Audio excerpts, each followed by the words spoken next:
Hello दोस्तों, result मित्र के platform पर आप सभी का स्वागत है। मैं अभय प्रताप सिंह और आज हम अपने एक महत्वपूर्ण टॉपिक को कवर करने वाले हैं। आज का हमारा जो टॉपिक है करंट में भी चर्चा में बना हुआ है और इसका इतिहास ऐसा रहा है कि हमेशा यह टॉपिक चर्चा में रहता है। जैसे आप मेरे पीछे देख रहे होंगे, शंकर जी है और यहाँ पर हम बात करने वाले हैं द कैलाश मानसरोवर यात्रा। कैलाश मानसरोवर यात्रा के बारे में तो आप सभी जानते ही होंगे। यह हिंदू धर्म में एक पवित्र यात्रा मानी जाती है। आपके घर के बुजुर्ग भाई बहन कभी ना कभी इस यात्रा पर कोई ना कोई सदस्य घर से गया होगा। अब प्रतिवर्ष इस यात्रा पर लाखों हजारों लोग भारत में जाते हैं, लेकिन वर्तमान में आप देखेंगे चीन के द्वारा इस यात्रा के ऊपर रोक लगा दी गई है। अब आप बोलेंगे कि यात्रा तो हिंदुओं से संबंधित है और भारतीय यात्रा पर जाते हैं तो चीन ने क्यों रोक लगा दी? क्या चीन ये अधिकार रखता है कि वह इस यात्रा पर रोक लगा दे? और रोक लगाने का तात्पर्य क्या है? कैसे उसे अथॉरिटी मिली कि वह इस यात्रा को समाप्त? इन सारे पहलुओं को हम देखेंगे।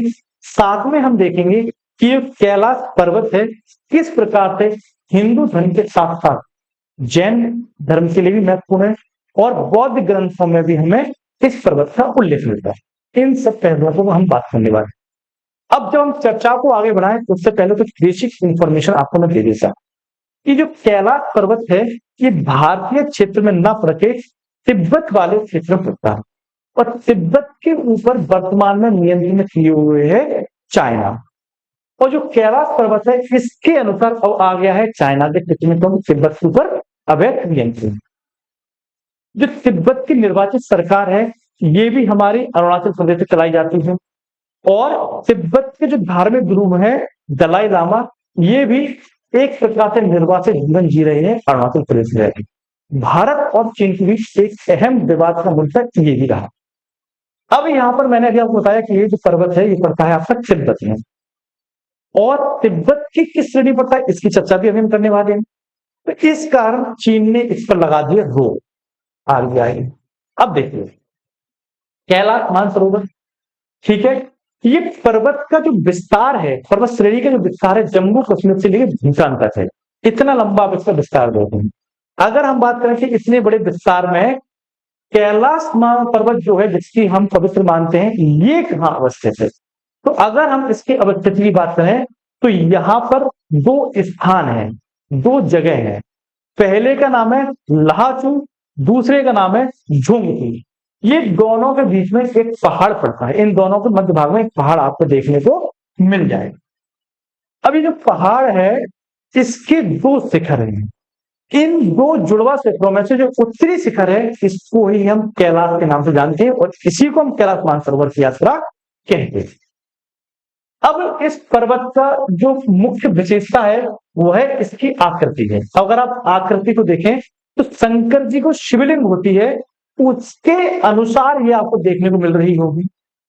अब ये आप देखेंगे इस पर्वत श्रृंखला पर या फिर इस विशेष एक पर्वत पर अभी तक कोई भी व्यक्ति चढ़ नहीं पाया है। अब आप बोलेंगे सर कैसी बात करते हैं, हमने माउंट एवरेस्ट जीता, एंडीज जीता, हमने एकांकागुआ जीता, हमने यहाँ पर क्या किया, हमने यहाँ पर आल्प्स जीते, तो क्या इतनी छोटी पर्वत श्रेणी पर कोई नहीं चढ़ पाया?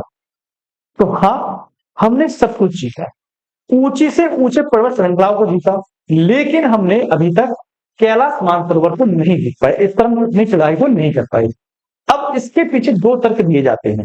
एक वैज्ञानिकों का समूह कहता है कि इसकी जो चढ़ाई है ये एकदम ढलानुमा है। आप देख भी रहेंगे तीखे यहाँ पर इसके जो ढाल है ये पाए जाते हैं, खड़ा पर्वत, इसकी वजह से कोई यहाँ पर नहीं चढ़ पाता। तो कुछ लोग कहते हैं कि यहाँ पर कुछ ना कुछ तो अलौकिक है, कुछ ना कुछ तो देवी शक्तियां यहाँ पर मौजूद है। जब भी किसी ने इस पर चढ़ने की कोशिश की, फतह करने की कोशिश की, तो या तो प्राकृतिक आपदा आ जाती है जिससे ये सफल नहीं हो पाते या फिर इंसान की तबीयत खराब हो जाती है जिससे उसे लौट के आना पड़ता है। अब देखो बात यहाँ पर खड़े ढाल की है तो आज की डेट में हमारे पास कई टेक्नोलॉजी आ गई है जिस पर हम कुछ भी करने के लिए सक्षम है। तो यहाँ पर कुछ ना कुछ तो ऐसा रहा होगा, ऐसा उपस्थित होगा जिससे हम यहाँ पर चढ़ने में सफल नहीं हो पा रहे। अब यहाँ पर हम आते हैं आगे आते हैं तो यहाँ पर आप देखेंगे विशेषता की हमने बात कर ली। तो वर्तमान में हमने ये भी देख लिया कि ये चीन के तिब्बत वाले क्षेत्र में पड़े। समुद्र तल से इसकी अगर हम ऊंचाई की बात करें तो 21,77,000 फीट, इतना आपको ये ऊंचा दिखाई देगा। 21,770 फीट के आसपास आपको दिख जाए। अब यहां पर बात आती है कि कैलाश मानसरोवर के लिए हम कितने रास्तों से जा सकते हैं। तो इसके बारे में आपको बताऊं तो कैलाश मानसरोवर तक जाने के लिए हमारे पास 3 रास्ते मौजूद हैं। कौन कौन से 3 रास्ते हैं? तो तीनों रास्ते जो यहां पर है, पहला रास्ता उत्तराखंड के लिपुलेख से जाता है और उत्तराखंड के लिपुलेख से जो यहां पर कैलाश पर्वत है इसकी दूरी सिर्फ और सिर्फ 65 किलोमीटर। दूसरा जो रास्ता यहां पर आप देखेंगे सिक्किम के नाथुला से जाता है और ये 802 किलोमीटर दूर पर। तीसरा रास्ता नेपाल की राजधानी काठमांडू से जाता है जो 500 किलोमीटर दूर पर है। तो इस प्रकार से 3 रास्ते यहां पर आपको देखने को मिल जाते हैं कैलाश पर्वत तक जाने। तो आप बोलेंगे कि तीनों रास्तों में किसी भी रास्ते से नहीं जा सकते? तो भैया जब पूरा पर्वत ही तिब्बत में है, चीन का नियंत्रण है, तो कहां से आप जा सकते? अब यहां पर मैं आपको बता दूं, मैंने ये बोला है कि इस पर्वत श्रृंखला के पास तक हम जाते थे दर्शन करने के लिए। ये नहीं है कि इससे ऊपर चले जाते थे, इससे ऊपर बैठ जाते थे, ऐसा नहीं है। दर्शन करने जाते थे तो नीचे तक जाते थे, शायद तो कोई कर ही नहीं पाया, है ना। तो 3 रास्ते हैं, पहला उत्तराखंड के लिपुलेख से, सिक्किम के नाथुला से और नेपाल की राजधानी काठमांडू से। इन 2 रास्तों से तो चीन ने पैसे ले से रोक लगाई रखी है। नेपाल के काठमांडू की जाने की अधिकार भी था हमारे पास, लेकिन यहां पर देखा गया कि यहां से भी रोक लगा दी। काफी पैसा यहां से आपको खर्च करना पड़ता है जाने के लिए। आगे जब आप आएंगे तो यहां पर आएंगे कैलाश मानसरोवर का महत्व क्या है, क्यों इतना ये इंपॉर्टेंट है हिंदू धर्म में, क्या संबंध है जैन धर्म से और बौद्ध धर्म से, इसके बारे में चर्चा कर लेंगे। तो आप सभी को पता होगा कि ये स्थान हिंदू धर्म के लिए तो महत्वपूर्ण है, जितना हिंदू धर्म के महत्वपूर्ण है उतना ही जैन धर्म के लिए महत्वपूर्ण है। बात करने वाले यहां पर आप देखेंगे हिंदू धर्म में प्रचलित मान्यता के अनुसार कैलाश पर्वत भगवान शिव का घर है और यहां पर भगवान शिव और देवी पार्वती दोनों लोग रहते हैं, इनका निवास स्थान बताया। अब यहां पर आप देखेंगे किसी कारण यह क्षेत्र हिंदुओं के लिए काफी पवित्र हो जाता है और जो हमारा सबसे प्राचीन वेद है, वेद 4 हैं, इतनी जानकारी होगी आपको। सबसे प्राचीन वेद है हमारा ऋग्वेद, उसके 10वें मंडल में आप देखेंगे 121वें सूक्त के अंतर्गत कैलाश पर्वत का उल्लेख किया गया है और यहां पर एक श्लोक है और इस श्लोक में एक शब्द है और इस शब्द को यहां पर जो आप देखेंगे हिमबंतो, ये यश में हिमबंतो महित्वा यश समुद्र रशिया शाद्रो, यश में परिदिशो यश बाहु रश्मे देवाय हविषा विषेमी विधेमी, ये श्लोक है जो ऋग्वेद के 10वें मंडल में दिया गया है। अब यहां पर जो हिमबंतो शब्द है, कहा जाता है यह शब्द हिमालय पर्वत को ही इंगित करता है, हिमालय पर्वत के ही लिए इसे प्रयोग किया गया। अब ये तो हो गया हिंदू धर्म के लिए। अब बात करते हैं जैन धर्म के लिए क्यों महत्वपूर्ण है। तो आपको पता होगा जैन धर्म के अंतर्गत 24 तीर्थकर हुए और 24 में जो तीर्थकर थे ये महावीर स्वामी थे, 23 पाथरनाथ। पहले जो तीर्थकर थे ये ऋषभनाथ थे। ऋषभनाथ क्षत्रिय परिवार से बिलोंग करते थे, राजा परिवार से थे। बाद में इन्होंने भी यहां से अपने आप को एक प्रकार से आस्था के मार्ग पर मोड़ लिया। तो ऋषभ देव के बारे में कहा जाता है कि ऋषभ देव जी को जो मोक्ष प्राप्त हुआ था इसी पर्वत के ऊपर हुआ, इसी पर्वत पर आराधना पूजा करने के कारण इन्हें मोक्ष की प्राप्ति हुई से ऋषभ, जो कि पहले तीर्थकर है जैन धर्म। ठीक है, अब आगे बढ़ते हैं। आगे बढ़ेंगे तो यहां पर आप देखेंगे बौद्ध ग्रंथ।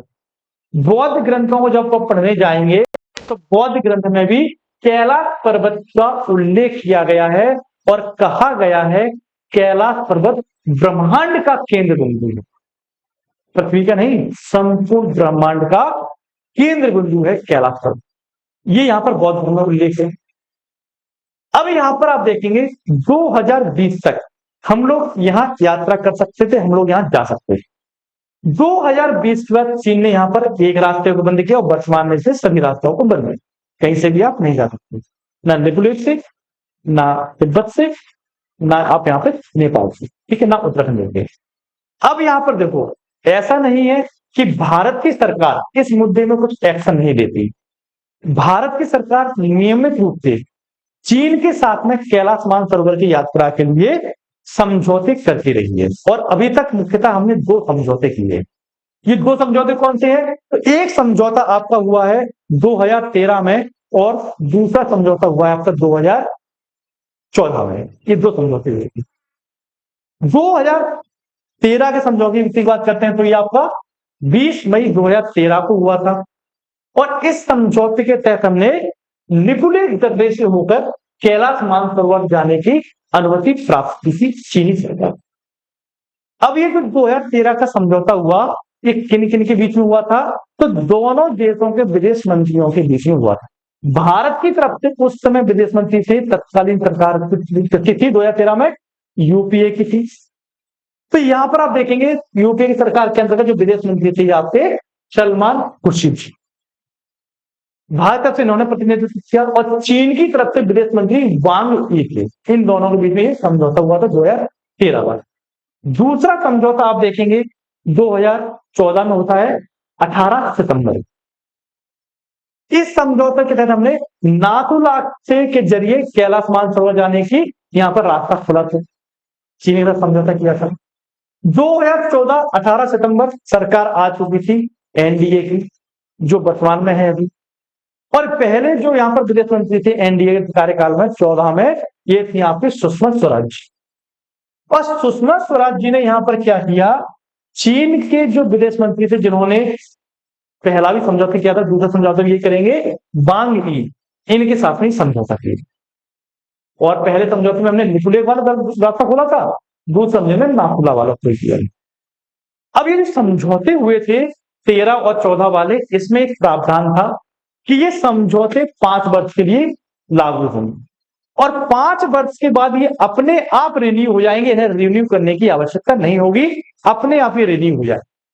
लेकिन यहां पर आप देखेंगे कि 5 वर्ष जब होते हैं तो चीन रोक लगाना शुरू कर देता है, जबकि इसमें एक क्लॉज जोड़ा गया था कि इस यात्रा को अगर कोई भी देश रोकना चाहे, मतलब भारत या चीन कोई भी रोकना चाहे, तो समझौते के खत्म होने के 6 महीने पहले आपको लिखित रूप में देना हो। ठीक, ये यहां पर प्रावधान किए गए थे, लेकिन इस प्रावधान को चीन ने ना मानते हुए क्या किया? यहां पर भारतीयों का इस यात्रा पर जाना मना कर दिया या फिर रोक लगा दी। तो ये इतिहास है कैलाश मानसरोवर का, कैलाश मानसरोवर की यात्रा का। क्यों इस पर रोक लगाई गई है, कब कब समझौते हुए, किन किन धर्मों के लिए, कब, इन सब चीजों को मैंने बता दिया, वो क्लियर भी हो गया होगा। अब मिलेंगे आपसे अपने अगले टॉपिक में, तब तक थैंक यू, जय हिंद।